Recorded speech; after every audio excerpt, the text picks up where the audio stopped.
درس قرآن سورۃ الاعراف کی آیت 32، 33، 34۔ حلال حرام طے کرنے کا حق صرف اللہ کا ہے۔ دنیا کی نعمتیں اصل میں تو مومنوں کے لیے ہیں، کافر تو بس مومنوں کے طفیل ہیں۔ آخرت کی نعمتیں صرف مومنوں کے لیے رہ جائیں گی۔ جو کچھ اللہ نے حرام کیا ان میں سب سے پہلا نمبر فحاشی کا ہے۔ مجرموں کو فوری سزا نہ دینے میں خاص حکمتیں ہیں۔ اعوذ باللہ من الشیطان الرجیم بسم اللہ الرحمن الرحیم قل من حرم زینة اللہ التي اخرج لعباده والطیبات من الرزق قل هي للذین آمنوا في الحیاة الدنیا خالصة یوم القیامة كذلك نفصل الآیات لقوم یعلمون۔ سورۃ الاعراف آیت نمبر 32۔ لفظی ترجمہ ہے قل، آپ کہہ دیں، من کون ہے، حرم حرام کی اس نے، زینت اللہ اللہ کی زینت، التی وہ جو، اخرجا نکالی اس نے، لعبادہ اپنے بندوں کے لیے، والطیبات اور ستھری چیزیں، من الرزق رزق سے، قل آپ کہہ دیں، ہی للذین یہ ان لوگوں کے لیے ہیں جو آمنو ایمان لائے، فی الحیات الدنیا دنیاوی زندگی میں، خالصتاً خالص ہوں گی، یوم القیامتی قیامت والے دن، کذالک اسی طرح، نفصل الآیات کھول کر ہم بیان کرتے ہیں آیتیں، لقوم یعلمون اس قوم کے لیے جو جانتی ہو۔ اس کا ترجمہ بنے گا، آپ کہہ دیں کس نے اللہ کی اس زینت کو حرام کیا جو اس نے اپنے بندوں کے لیے پیدا کی ہے، اور کھانے کی ستھری چیزیں بھی۔ آپ کہہ دیں یہ دنیاوی زندگی میں تو اصل ان کے لیے ہیں جو ایمان لائے، قیامت والے دن تو خالص ہو جائیں گی۔ اسی طرح ہم جاننے والی قوم کے لیے کھول کر آیتیں بیان کرتے ہیں۔ اس کی تفسیر اور تشریح سنیے، یعنی علل اعلان یہ کہہ دیا جائے، کسی کی یہ مجال نہیں کہ وہ اللہ کی جملہ آرائش و آسائش کی چیزیں اور صاف ستھری خوراک اس کے بندوں پر حرام کر دے۔ ان میں کھانے پینے کی تمام اشیاء سمیت لباس، مکان، سواری، زیور وغیرہ سب شامل ہیں۔ جب پیدا کرنے والا اللہ ہے تو حلال حرام طے کرنے کا اختیار بھی صرف اسی کو ہے۔ کوئی کسی چیز کو حرام نہیں کر سکتا اور نہ کوئی کسی حرام چیز کو حلال کر سکتا۔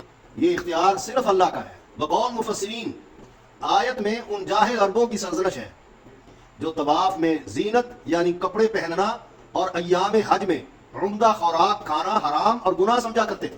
ان کا کہنا تھا قریشی قبیلہ چونکہ کعبے کا متولی ہے اس لیے ان کا لباس پہن کر طواف کرنا جائز ہوگا کیونکہ انہیں گناہ معاف ہیں۔ بھلا یہ کوئی مستند بات ہے؟ باقی تمام مرد عورتیں ننگے ہو کر طواف کیا کریں کیونکہ ان کے کپڑے گناہوں کی وجہ سے ناپاک ہیں۔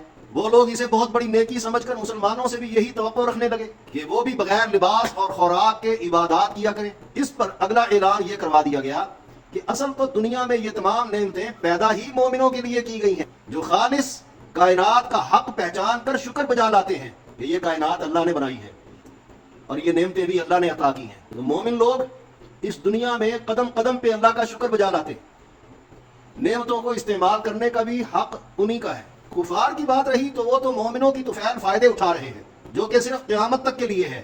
آیت میں ہے نا یوم القیامتی، کفار بس قیامت تک فائدہ اٹھائیں گے اس کائنات کی نعمتوں سے، اس کے بعد یہی نعمتیں کفار کے لیے وبال بن جائیں گی، ایمان والوں کے لیے وبال نہیں بنے گی۔ قیامت کے بعد کی نعمتیں، جنت یا عزت و تکریم یا پروٹوکول، خالص مومنوں کے لیے رہ جائے گا جن میں کفار شریک نہ ہوں گے۔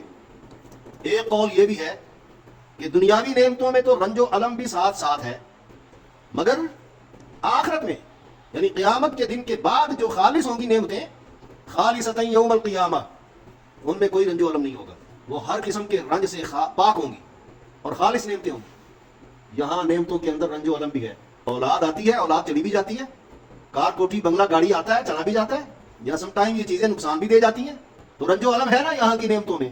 تو قیامت کی بعد کی نعمتوں میں کوئی رنج و الم، جس کو اقتدار مل جاتا ہے، آخرت میں صرف مومنوں کو ملنے والی نعمتیں، اقتدار تو فرعون کو ملا، نمرود کو ملا، مال تو قارون کو ملا، کی وضاحت ہوگی، نمرود فرعون دنیاوی نعمتوں کا مل جانا ہے، جس طرح مکہ کے کفار کا مشرکین بن جانے کی دلیل نہیں۔ اللہ اگر ہم سے راضی اور مسلمانوں سے ناراض نہ ہوتا تو پھر وہ ہمیں مالدار اور مسلمانوں کو کنگلا فقیر کبھی نہ بناتا۔ ان کا خیال یہ تھا کہ ہم مالدار ہیں، اللہ ہم سے راضی ہے، اور مسلمان غریب ہیں، فقیر ہیں، فقرے ہیں، اللہ ان سے ناراض ہے۔ تو آج بھی یہ غلط تصور پایا جاتا ہے، جس کے پاس ٹھیک ٹھاک دنیا ہوتی ہے لوگ کہتے ہیں اللہ اس پہ بڑا راضی ہے، اور جس بیچارے کے پاس کچھ نہیں ہوتا لوگ کہتے ہیں اللہ دی ناراضگی مول لے کے بیٹھے۔ تو دنیا داری یا خوشحالی اور بدحالی یہ اللہ کے محبوب یا مغضوب ہونے کی دلیل نہیں ہے۔ ایسے تمام مغالطوں کو دور کرنے اور غلط فہمیوں سے لوگوں کو نکالنے کے لیے اللہ تعالیٰ اپنی آیتیں کھول کھول کر بیان کرتے ہیں۔ آیت کے آخر میں ہے نا کذالک نفصل الآیات، اسی طرح ہم آیتیں کھول کھول کر بیان کرتے ہیں تاکہ لوگوں کی غلط فہمیاں دور ہو جائیں اور بڑے مغالطوں سے لوگ نکل آئیں۔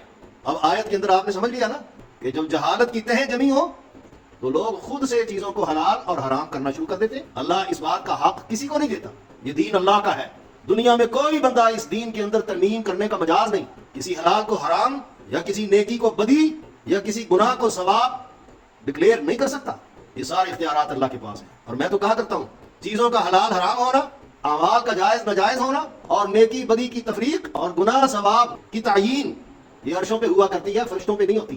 آگے آیت نمبر 33، قل انما حرم ربي الفواحش ما ظهر منها وما بطن والاثم والبغي بغير الحق وان تشركوا بالله ما لم ينزل به سلطانا وان تقولوا على الله ما لا تعلمون۔ اس کا لفظی ترجمہ بنے گا قل، آپ کہہ دیں، انما صرف حرم ربی، حرام کیا ہے میرے رب نے، الفواحش بے حیائی کو، ما ظہر وہ جو ظاہر ہو، منہا اس میں سے، وما بطن اور وہ جو پوشیدہ ہو، والاثم اور گناہ کو، والبغی اور سرکشی کو، بغیر الحق نہ حق، وان تشرکوا باللہ اور یہ کہ تم شریک ٹھہراؤ اللہ کے ساتھ، ما اسے جو، لم ینزل نہیں اتاری گئی، بھی اس کے ساتھ، سلطانا کوئی دلیل، وان تقولوا اور یہ کہ کہو تم، علی اللہ اللہ پر، ما لا جو کہ نہیں، تعلمون تم جانتے۔ اس کا ترجمہ بنے گا، آپ کہہ دیں میرے پروردگار نے تو صرف بے حیائی کو حرام کیا ہے، خواہ وہ ظاہر ہو یا پوشیدہ، اور ہر گناہ کو اور ناحق ظلم کو بھی، اور یہ کہ تم اللہ کا شریک ٹھہراؤ جس کی کوئی دلیل نہ اتاری گئی ہو، اور یہ کہ تم اللہ پر وہ باتیں لگاؤ جنہیں تم جانتے تک نہیں۔ ذرا اس کی تفسیر اور تشریح سماعت فرمائیں، یعنی جاہل لوگوں کو بتا دیا جائے اپنے تائیں حرام کر کے حلال چھوڑ دینے کی بجائے اللہ کی حرام کردہ اشیاء سے پرہیز کرنا چاہیے، جن میں پہلے نمبر پر فواحش یعنی ہر گندا اور کبیرہ گناہ، قرآن میں جسے فواحش کہا گیا، فواحش ہماری زبان میں عریانی اور بے حیائی اور بدکاری اور زنا وغیرہ کو کہا گیا ہے۔ یہ جو لفظ آیا نا، ما ظہرا وہ جو ظاہر ہو، مفسرین لکھتے ہیں ظاہر سے مراد ایسا ناجائز تعلق جو سب کے علم میں آ جائے، یہ ظاہر ہو گیا، لڑکے اور لڑکی کا ناجائز تعلق جو سب کے علم میں آ جائے، یہ ما ظہرا ہے۔ اور پوشیدہ سے مراد یہ جو ما بطن آیا آیت کے اندر، ما ظہرا کے بعد کیا ہے، وما بطن، اور وہ جو پوشیدہ ہو، پوشیدہ سے مراد جو یاری دوستی اور محبت کے پردے میں گناہ کیا جائے۔ ظاہر میں یہ ہو کہ بس محبت ہے، لوگ اس کو محبت کا نام دے دیتے، چاہت کا نام دے دیتے، یاری دوستی کا نام دے دیتے، لیکن اندر کیا ہو رہا ہوتا ہے، بے حیائی، بدکاری، وہ ظاہر نہیں ہوتا، ٹائٹل کچھ اور ہوتا ہے، اندر کچھ اور ہوتا ہے۔ تو اللہ تو جانتا ہے نا کیا ہو رہا ہے، اس لیے اللہ نے فرمایا جو ظاہر ہو جائے وہ بھی فواحش ہے، اور جو کسی عنوان قابل قبول عنوان کے اندر چھپا ہو۔ اب محبت تو معاشرے میں قابل قبول ہے نا جی، بس وہ آپس میں ان کی فرینڈ شپ ہے، یہ فرینڈ شپ ہے، یہ محبت ہے۔ تو کئی فیملیاں فرینڈ شپ کو قابل قبول درجہ دیتی ہیں، تو اللہ تعالیٰ اس کو باطنی بے حیائی قرار دیتے ہیں، ہے یہ بھی بے حیائی، ہے یہ بھی عریانی، لیکن اس کا عنوان چینج ہے۔ مفسرین نے یہاں ایک اور بات لکھی ہے، انہوں نے کہا کسی بیوی کو طلاق دے کر دوبارہ اسے گھر میں رکھنا یہ بھی ظاہری زنا ہے، ما ظاہرہ میں یہ بھی شامل ہے، یعنی سوسائٹی کو پتہ ہے، خاندان کو پتہ ہے بیوی کو طلاق ہو گئی ہے، دوبارہ صلح ہو جاتی ہے اور وہ رہنا شروع کر دیتے ہیں، تو یہ فواحش میں آئے گا، کھلم کھلا بدکاری اور زنا میں آئے گا۔ یہ طلاق مغلظہ کی بات ہو رہی ہے بھائی، طلاق رجی کی بات نہیں، طلاق رجی کے بعد صلح ہوتی ہے، طلاق مغلظہ کے بعد صلح کی کوئی گنجائش نہیں ہوتی۔ اس طلاق کو کیا بولتے ہیں، طلاق مغلظہ، ہے بھی طلاق، اس کے بعد اگر کوئی اپنی بیوی کو بسا لے، گھر میں لے آئے، صلح کر لے، تو یہ بھی بدکاری ہے۔ اس کے بعد آیا والاثم، مطلق گناہ جو نیک کام کر سکنے کے باوجود نہ کرنے پر ہوتے ہیں، ان کو اثم کہا جاتا ہے۔ یعنی ایک آدمی کوئی نیک کام کر سکتا ہے، نہیں کرتا، نیک کام کر سکتا ہے، نہیں کرتا، یہ گناہ ہے۔ نماز پڑھ سکتا ہے، نہیں پڑھتا، قرآن کا درس لے سکتا ہے، نہیں لیتا، مسئلے پوچھ سکتا ہے، نہیں پوچھتا، یہ گناہ ہے۔